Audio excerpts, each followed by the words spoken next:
Hi guys, hope you're well. So today's video I'm going to be talking about anxiety. It's a big topic in recovery and something that is always going to come up.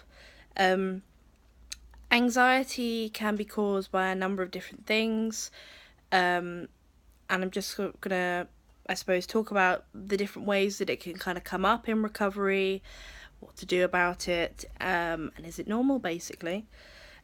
So is it normal? Yes, it is really normal.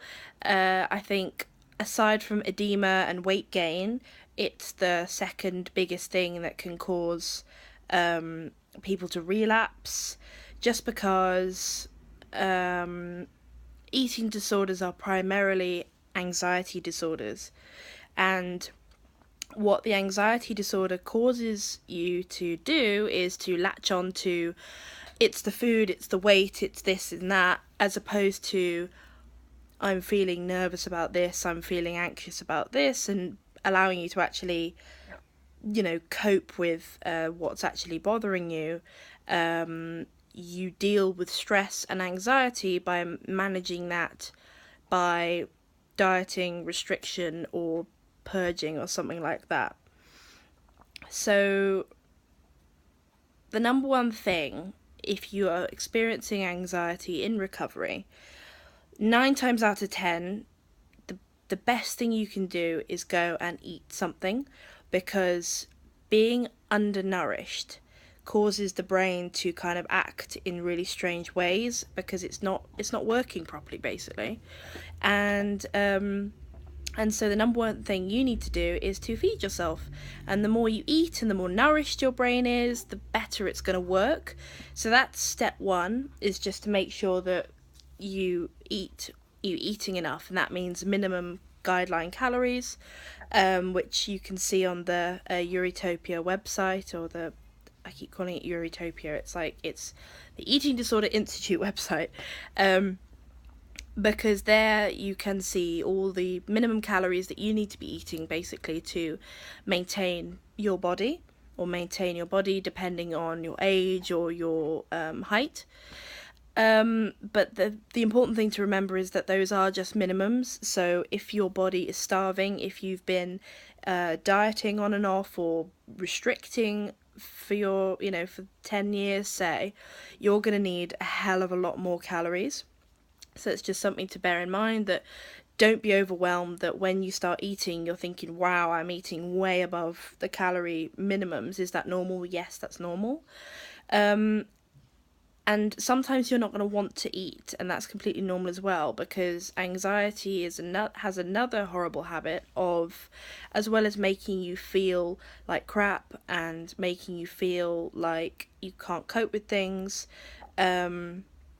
the anxiety will actually latch on to the fact that you're eating, and the eating disorder will come out and will sort of say, you shouldn't be eating this, etc. And so that will kind of all add fuel to the fire, basically. So, number one, make sure you're eating enough, and make sure you're eating consistently. Don't go throughout the day and not eat something and then at 10 o'clock at night pile in loads of calories, because you're just going to feel like crap throughout the whole day. So make sure you eat enough, and then over the months and years, potentially, as your brain starts to be refed properly, it will start functioning properly like any other cell in the human body. If it's fueled properly, it will function properly, and if it's not, then it won't. It's kind of like if you wanted to go and do 10 lengths of a swimming pool and you'd eat nothing for 2 days, you'd have no energy. And that's kind of the same thing for your brain and your mind, and so it starts to kind of malfunction and cause hormones that are released into your body, like stress hormone, cortisol, because your body thinks it's starving, basically.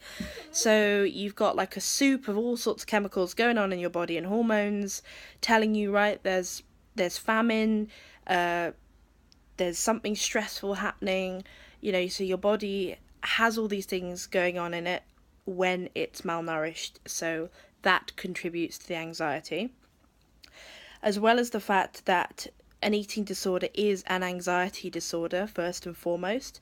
So once you have refueled your brain, and as you refuel and refeed your brain, your body will start to think properly, and that is when you can start unpicking the true issue that is your eating disorder.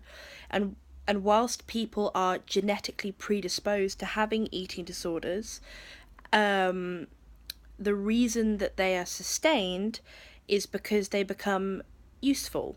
I know personally that when I feel stressed out, if it's at work or if it's due to a difficult relationship, or anything that is causing me stress, I will default to my coping mechanism, which is eating. Not eating.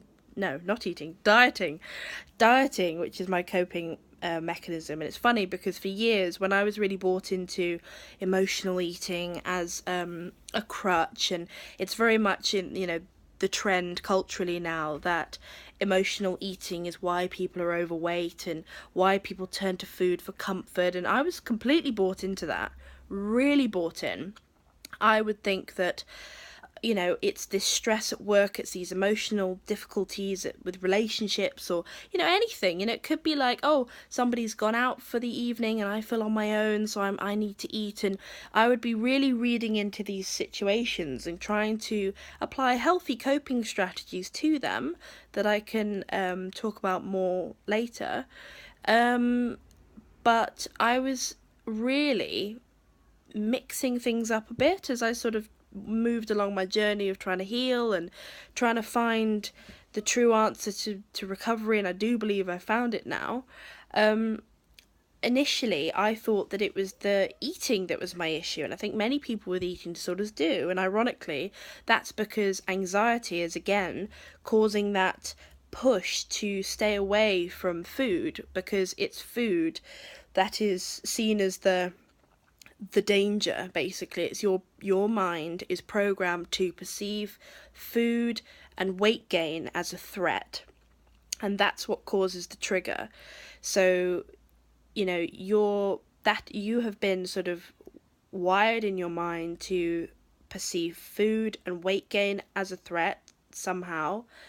Genetically, you are predisposed to that, and so if the weight gain and if the whenever the food whenever you're hungry, you will be triggered and your anxiety will be triggered. So it's difficult to explain because there's so many different facets to it. So it's anxiety from being hungry, from the stress and hormones in your body. It's anxiety from that feedback loop that happens because of your hunger and because of the perceived threat response of food and of weight gain that is present in those with eating disorders. And then it's general anxiety that happens during your life, that is natural, but it is magnified tenfold because of the way that you cope with those stresses.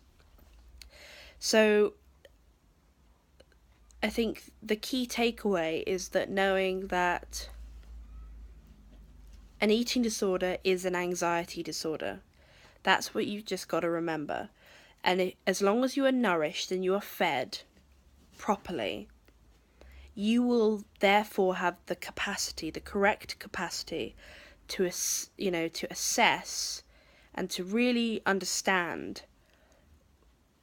why have I been triggered? Why has my eating disorder been triggered? If you kind of see a panic about your weight, or about how you look, or about how much weight you've gained, if you kind of can see that as actually that's just anxiety, and although it feels real, it's just my brain picking up anxiety, perceiving a threat, and if you can train yourself to react to that anxiety differently, i.e.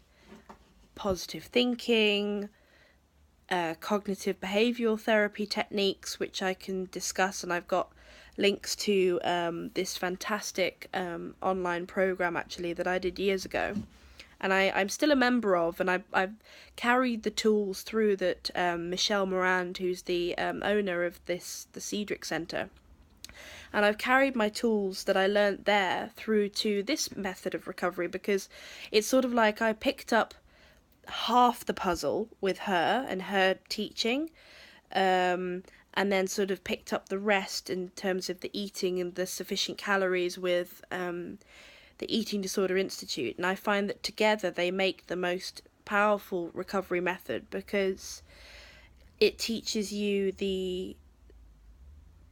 that first you need to refeed in order to recover, but secondly, and Gwyneth also says this, secondly, you need therapy. You need to understand what are your triggers, what is causing you anxiety, what is causing you stress, and how to deal with those stresses, and how to apply therapeutic techniques, whatever they are, to be able to reduce the impact that those stresses have in your life.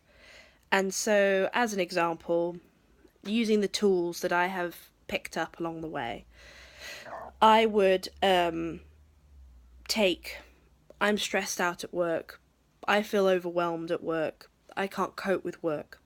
And when you're in that negative anxiety loop, what happens is your body starts to really spiral down into repeated negative patterns. And so it will say, oh my god, I can't do this, and then it's this, and this means this, and it's terrible, and this, and oh my god, and it's the sky is falling at the end of it, and you feel really overwhelmed. But all of this is happening subconsciously. So the only thing that you are aware of is suddenly you feel fat. And that is how it manifests. It manifests because suddenly you feel fat and you need to fix it and you need to go on a diet to cope with it. But actually what has happened is something is triggered. So you've got an email at work.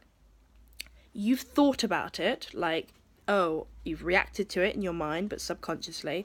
Oh, that means I'm not going to hit my deadline. Oh, that means I must be terrible at my job, and that means, oh my god, I'm going to lose my job. And, you're sort of negatively spiraling down into these thoughts, but you don't know it.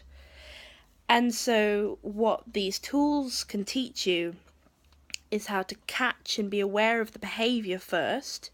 So you're aware of, right, I feel fat. That's my coping mechanism. I know that when I feel fat and I start to feel like my clothes are suddenly too tight and I feel like disgusting, that's because I'm latching on to that, because it's something, I suppose, that I've learnt to cope with stress, because it's like that's within my control, my weight. So the process you need to start adopting and start learning is, I feel fat, that means something's happened. That means I feel uncomfortable. What just happened?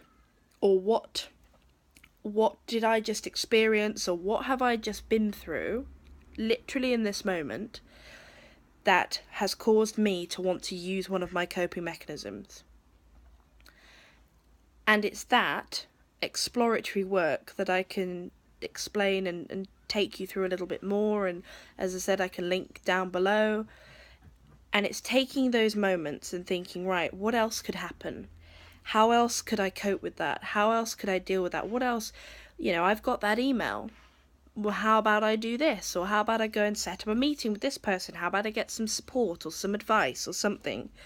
And it's all about putting in tangible, useful next steps, essentially, to cope with the issue, as opposed to leaning back on your crutch, which is restriction.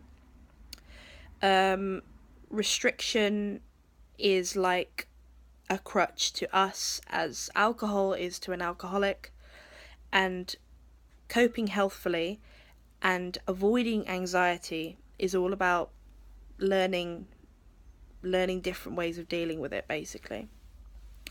So yeah, that's today's video.